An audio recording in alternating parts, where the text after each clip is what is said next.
ህዝቡ ምንድነው የሚገባው? ያኛው ሀገር መቶ ጠላት ሆኖብኛል፣ ጎረቤት ሀገር በጣም ጦርነት አለ፣ እግዚአብሔር ሊቀጣልኝ ነው ይላል። እግዚአብሔር የሚናገረው መሲያዊ ጉዳይ ስጋ ለባሽ በሙሉ ያየው የእግዚአብሔር ክብር ኢየሱስ ክርስቶስ ብቻ ነው። ኢየሱስ ፊዚካሊ ታይቷል። ኢየሱስ መደዳ ውስጥ ገብቶ እግዚአብሔር ያሳየ ጥምቀት ቀን ሰዎች ሲጠመቁ አንደኛው ሲጠጋ ኢየሱስ ተጋ ይላል። ሰልፍ ተራ ሊደርሰው መጣ። ከምድረ በዳ ጨረቅ አልቀየረ፣ የሚናገረውን አልቀየረ።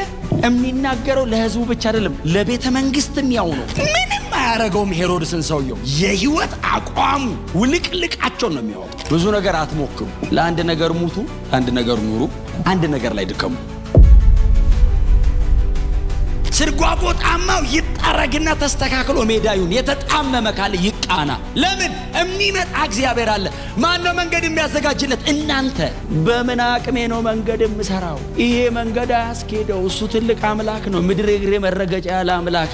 እንዴት አድርገን ነው የምናርሰው? ዮሐንስ እኮ በጣም ብዙ መንገድ ጠርጎለት እኮ ነው ጌታ ኢየሱስ ክርስቶስ እኮ ቀጥ ብሎ እኮ የተራመደው። የት ነው የጀመርከው ብትለው መጨረሻው ምድረ በዳ ነው ሰውየው። የእግዚአብሔር ድምፅ ነው።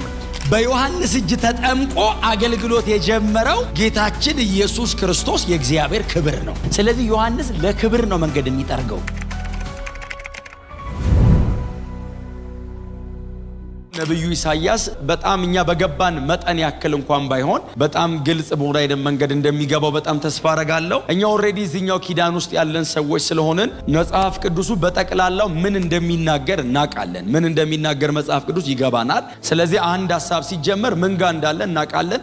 እነ ኢሳይያስ ግን የታሪኩ መሃል ላይ ያሉት፣ ቀጥሎ የሚሆነውን ነገር አያውቁም። ወንድማችን ሐዋርያው ቅዱስ ጴጥሮስ ለነዛ ሰዎች ሲነግራቸው እናንተ ስለምትቀበሉ ስለዚህ መዳን ትንቢት የተናገሩት ነቢያት አይደል ያለው፣ እንዴትና መቼ ሊሆን እንዳለ አስቀድመው እንዴት ሊፈጸም እንዳለ ይመረምሩ ነበር እና መቼ ሊሆን እንዳለ አልገባቸውም፣ አልተረዱም። ያልገባቸውን ነው የሚናገሩት። እግዚአብሔር የሚናገረው ከነሱ ዕውቀት በላይ ነው። እግዚአብሔር አምላክ ሰው ይሆናል ሲላቸው አምላክ ሰው ይሆናል ይላሉ። አምላክ ሰው ሆኖ አያውቅም፣ እንዴት እንደሚሆንም አያውቁም። አምላክ ሰው ይሆናል ብሎ ትንቢት ተናግሮ ወደ ቤቱ ሲሄድ አምላክ ሰው ይሆናል፣ ያህዌ መሬት ሊመጣ ነው፣ እንዴት ነው የሚሆነው? በምንስ አይነት መንገድ ነው ልታረገው የምትችለው? ፐርሰናል የግል የሆነ ጉዳዮችን በናገር በጣም ከባድ ላይሆን ይችላል። በእግዚአብሔር ዘላለማዊ የማዳን እቅድ ውስጥ ያለ ጉዳይ ማውራት ግን ከባድ። አሁን ስለ ጌታ ስለ ኢየሱስ ክርስቶስ ዳግም መመለስ እንደ ማውራት እንደኛ እንደማለት ገና አሁን ድጋሚ ሲመጣ ነው አይደል ኤክስፔሪየንስ የምናደርገው። ዛሬ ግን ቆመን እርግጠኛ ሆነን እንናገራለን። ከእውቀታችን በላይ ነው እና ነብዩ ኢሳይያስ በቀደመው ኪዳን ላይ ካሉ ስለ ዳግም ምጽአቱ ኢቭን ከተናገሩ የብሉይ ኪዳን ነቢያት መካከል አይ ቲንክ ኢሳይያስን የሚያክል ሰው ያለ አይመስለኝም። ወደር የሌለው አይነት የብሉይ ኪዳን ወንጌላዊ ነው። ኢሳይያስ ባየው ልክ የኢየሱስን መከራ የአይን ምስክር የነበሩ ሰዎች እንኳን አላዩትም። ያን ያክል ብዙ ነገሮችን እግዚአብሔር በጥልቀትና በተብራራ መንገድ የሚያሳየው አይነት ብርቱ ነብይ ነው እና ይሄንን የሚያክል በጣም ታላቅ ነብይ አቋምም ውሳኔም ሐሳብም መልእክትም ሳይቀይር በዚሁ አቋሙን የተገደለው ሰውየው በጣም የተማረ አይነት ነው። በጣም መማሩ የሚገርማችሁ መጽሐፉ ላይ አለ። በጣም ኤጁኬትድ ነው። ፖለቲካል የሆነውን ሶሻል የሆነውን ኢኮኖሚካል የሆነውን ነገር በሙሉ ኢሳይያስ ተንብዮታል። መተንበይ ብቻ ሳይሆን ከነዚህ አንጻር ነገስታትን ይመክር ነበር። የሚገርማችሁ በጣም ጥልቅ አይነት ዕውቀት ያለው ነው። መማር ምን ያህል እንደሚጠቅም የምታውቁት የኢሳይያስ መጽሐፍን ስታነቡ ነው እና ምዕራፍ 40 እንዳልኳችሁ ነው። ምዕራፍ 1 እስከ ምዕራፍ 39ኙን ምዕራፍ በቀደመው ኪዳን ይወክሉታል። ከምዕራፍ 40 እስከ ምዕራፍ 66 ያለውን ደግሞ በአዲሱ ኪዳን ይወክሉታል። በ66 መጽሐፍ ነው ያለው መጽሐፍ ቅዱሱ። ኢሳይያስም 66 ምዕራፍ ነው ያለው። ከምዕራፍ 1 እስከ ምዕራፍ 39 ድረስ ያለው እግዚአብሔር ወደ ሕዝቡ የሚመጣበትና ከምዕራፍ 40 እስከ ምዕራፍ 66 እግዚአብሔር ወደ ሕዝቡ የሚመጣበት መንገዱ ራሱ በጣም አስገራሚ ነው።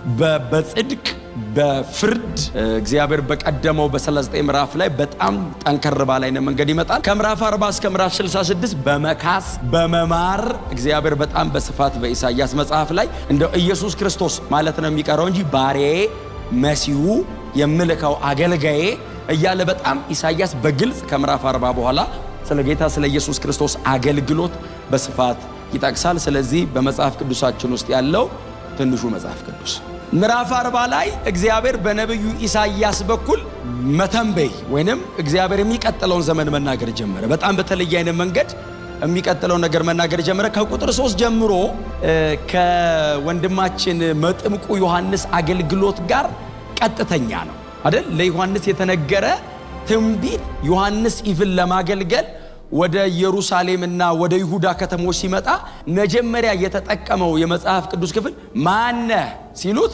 የተጠቀመው የመጽሐፍ ቅዱስ ክፍል ያለው ኢሳይያስ 40 ላይ ነው። ማነህ አሉት ዮሐንስን። በነብዩ እንደተባለ አለ። በነብዩ የሚለው ኢሳይያስን ነው። የሚነገረው ቃል ደግሞ ለመጀመሪያ ጊዜ የተነገረው ምዕራፍ 40 ላይ እና በምድረ በዳ ላይ የሚጮ የእግዚአብሔር ድምጽ እና ከቁጥር 1 አካባቢ ጀምራችሁ ስታነቡት እግዚአብሔር እንደዚህ ይላል ለሕዝቡ አጽናኑ፣ ሕዝቤን አጽናኑ ብሎ ይጀምራል። እግዚአብሔር ምናልባት የኢሳይያስ ኦዲየንስ እኔ ዛሬ እዚህ ጋር ቆሜ በምሰብከው አይነት መንገድ አይረዳው። ኢሳይያስን የሚረዱት በዘመኑ ከነበሩ ባጠገባቸው ካሉ ጠላቶቻቸው እግዚአብሔር እንዴት እንደሚያድናቸው ነው የሚያስቡት። ሕዝቡ ምንድነው የሚገባው? ጎረቤቴ እየተዋጋኝ ነው፣ ያኛው ሀገር 100 ጠላት ሆኖብኛል፣ ጎረቤት ሀገር በጣም ጦርነት አለ፣ እግዚአብሔር ሊቀጣልኝ ነው ይላሉ። እግዚአብሔር የሚናገረው መሲሐዊ ጉዳይ ነው። ሕዝቡ የሚሰማው አጠገቡ ስላለው ጉዳይ። እግዚአብሔር አይናችንን ከፍቶ ሩቅ ያሳያል። በእውነት በተለይ በእግዚአብሔር ልብ ያለውን ለመረዳት ብዙ ጊዜ ዲስአፖይንት የምንሆነው እግዚአብሔር የተናገረው ልክ ስላልሆነ ሳይሆን እኛ ነገሩን የምንሰማበት መንገድ ልክ ስላልሆነ ነው። ብዙ ጊዜ እግዚአብሔር ሲናገር ዘላለማዊ ጉዳይ ያወራል። እኔ ቤቴ ነው ማሳምደው እና ቤቴ አላገኘውም መጀመሪያም እግዚአብሔር እሱን ስላላለ እና ሕዝቤን አጽናኑ፣ እክሳለሁ፣ እመልሳለሁ፣ ሕዝቤን እደግፋለሁ ብሎ እግዚአብሔር ሲናገር ሕዝቡ አይ ቲንክ አሜን ይላል ተሰብስቦ። በጣም የሚታመን ሰው ስለሆነ ኢሳይያስ በትውልዳቸው መካከል ቤተ መንግስቱም ይሰማዋል፣ በትውልዳቸው መካከል ደግሞ ማንም ሰው ይሰማዋል። የተናገራቸው ትንቢቶች ባይዘው ተፈጽመዋል። አንዳንዱን እግዚአብሔር በጣም ስለሚራራ በቅርብና በሩቅ አርጎ ፈጽሞለታል ኢሳይያስን። ሁለት የተፈጸመ ትንቢት አለ ኢሳይያስ በሱ ዘመንና በኢየሱስ ዘመን የተፈጸመ ማለት። ድንግል ትጸንሳለች፣ ወንድ ልጅ ትወልዳለች፣ ስሙን አማኑኤል ይሉታል የሚለው ትንቢት በሱ ዘመን ተፈጸመ። ከዛ ደግሞ በኢየሱስ ዘመን ደግሞ ድንግል ማርያም ደግሞ ጸንሳ ተፈጸመ። በኢሳይያስ ዘመን ድንግል ትጸንሳለች የሚለው ያው እንደ ማርያም አይነት ሳይሆን ንጉሱ ያገባት ሴት በድንግልናዋ አገባት፣ ወለደች፣ አማኑኤል አለችው። ነብዩ ተናግሮ ነበር አሉ። በእርግጥ የተናገረው ካልተፈጸመ ይወገር የሚል ትንቢት በዛ በሕጉ ላይ ስላለ ሰውየው ድንግል ትጸንሳለች ብሎ ትንቢት ተናግሮ በሱ ዘመን የምትጸንስ ድንግል ካልተገኘ መወገሩ ነው። ስለዚህ እግዚአብሔር ንጉሱ ድንግል እንዲያገባና ከዛ በኋላ እንድትወልድ አደረገና አማኑኤል ተባለ እና ኢሳይያስ እግዚአብሔር ይባርክ በዘመናችን የተነሳ ታላቅ ነብይ ተባለ። እግዚአብሔር የተናገረው ግን ለንጉሱ ሳይሆን ለልጁ እና ይሄኛውም ትንቢት ሕዝቤን አጽናኑልኝ እያለ እግዚአብሔር ሲናገር ኢሳይያስ ቆሞ ሕዝብ ሰብስቦ ተጽናኑ ይላል። ለምን? የእግዚአብሔር አፍ ነው ይሄንን እየተናገረ ያለው። ምክንያቱም ትንቢቱን ሲጨርስ ቁጥር 5 ላይ የእግዚአብሔር አፍ ይሄንን ተናግሯልና ነው። ቀጥታ እግዚአብሔር ነው የተናገረው። በጣም ይገርማችሁ በኢሳይያስ መጽሐፍ ላይ ብቻ የእስራኤል ቅዱስ የሚል ቃል አለ። ሌሎች መጽሐፍ ቅዱስ ክፍሎች ላይ ደሆል ብሉይ ኪዳን ብታጠኑ 6 ነው ያለው። ኢሳይያስ መጽሐፍ ላይ 26 ነው ያለው የእስራኤል ቅዱስ የሚል። ይሄ እግዚአብሔር መጠሪያው ማለት ነው። የእስራኤል ቅዱስ እግዚአብሔር አፉ ተናግሯልና። ከባድ ነው። ምንድነው የሚለን እግዚአብሔር? ተጽናኑ፣ ተራራው ከፍታው ዝቅ ይበል፣ ሸለቆ ወደ ታች ወረደውም ከፍ ይበል፣ የተጣመመው ይቃና፣ ስርጓጎጣማው ደግሞ ሜዳ ይሁን። ሕዝቡ ይሰማዋል። ለጌታ ለአምላክ መንገድ አዘጋጁ። የሚመጣው ጌታ አምላክ ነው፣ መጪው እሱ ነው። መንገድ አዘጋጅ የተባለው ሕዝብ ነው። ለእግዚአብሔር መንገድ ጥረጉ አለ። የሚመጣ ንጉሥ አለ። አዎ እናንተ መንገድ አዘጋጁ። ምን እናርግ? ተራራውን ዝቅ አርጉት። ለምን? የሚመጣ እግዚአብሔር አለ። ሸለቆ ነው ሙሉት፣ ከፍ ይበል፣ ወደ ላይ ይውጣ ሌቭል። ስርጓጎጣማው ይጠረግና ተስተካክሎ ሜዳ ይሁን። የተጣመመ ካለ ይቃና። ለምን? የሚመጣ እግዚአብሔር አለ። ማን ነው መንገድ የሚያዘጋጅለት? እናንተ። ለአምላካችሁ መንገድ አቅኑ ይላል የሰራዊት ጌታ እግዚአብሔር እያለ እኮ ነው። በምን አቅሜ ነው መንገድ የምሰራው? ይሄ መንገድ አያስኬደው። እሱ ትልቅ አምላክ ነው፣ ምድር የእግሬ መረገጫ ያለ አምላክ። እንዴት አድርገን ነው የምናርሰው? በየትኛው አቅማችን ነው ለእግዚአብሔር መንገድ የምንሰራው? ኖ ይሄኛው አይደለም መንገዱ፣ ልብ ነው መንገዱ። ከፍ ያለ ልብ ዝቅ ይበል። ኢሳይያስ እያወራ ያለው የእስራኤልን አውድ ነው። ኢየሱስ በሚመጣበት ዘመን በእስራኤል መካከል የሚኖር ልብ ነው የሚያወራው። እስራኤል መካከል ኢየሱስ ክርስቶስ ለማገልገል ሲመጣ ትዝ ይላችኋል። ዮሐንስ እኮ በጣም ብዙ መንገድ ጠርጎለት እኮ ነው ጌታ ኢየሱስ ክርስቶስ እኮ ቀጥ ብሎ እኮ የተራመደው። ምኩራብ እየገባ እኮ መስበክ እኮ የጀመረው እኮ ዮሐንስ እኮ ተናግሮለት እኮ ነው።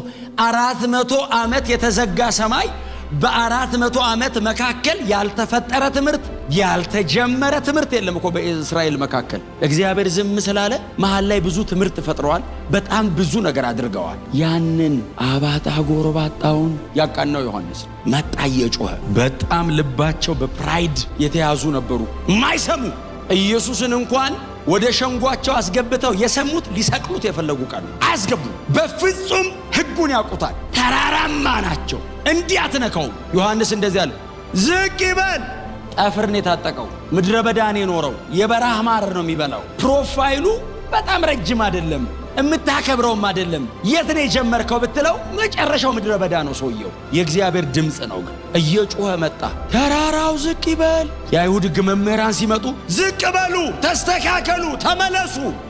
በሮማውያን ቅኝ ግዥ ውስጥ ስለነበሩ ደግሞ ኢንፌሪቲው የበታችነቱ አድቅቆ ደግሞ የገደለው ሶሳይቲ አለ። ከታች ወደ ታች የወደቀ ደግሞ አለ። መቼም አንነሳም የሚል ጌታ ኢየሱስ ክርስቶስ የመጣበት መንገድ ማለት ማን ያይናል?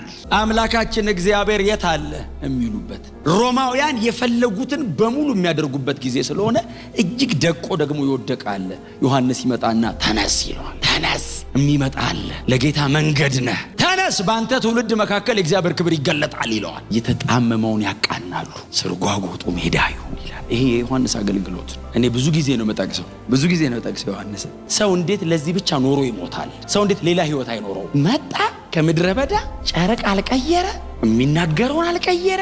የሚናገረው ለህዝቡ ብቻ አይደለም፣ ለቤተ መንግስትም ያው ነው። ነገስታቶቹም ሲመጡ የሚላቸው ያንን ነው። የጦር መሪዎች ይመጣሉ ዮሐንስ ጋር፣ ያንኑ ነው የሚላቸው። ይቆማል፣ ይጮሃል። በጣም ይገርማችሁ፣ የህይወት አቋማችሁ ጠንካራ ከሆነ እግዚአብሔር የማያስገዛላችሁ ሰው የለም። ማርቆስ ብቻ የጠቀሳት አንድ ቃል ላይ ስለ ዮሐንስ ማርቆስ ብቻ ነው የጠቀሳት። ንጉሱ ሄሮድስ ዮሐንስን ይፈራው ነበር ይላል። ንጉስ ወዘ ኪንግ። ዮሐንስስ ጠፍር የሚታጠቅ የሚበላው የለውም፣ የበረሃ ማር የሚበላ ምንም የሌለው ሰው ንጉሱ ይፈራዋል ይልና ለምን ስትሉ ጻድቅ ነበረና ይላል። he was righteous።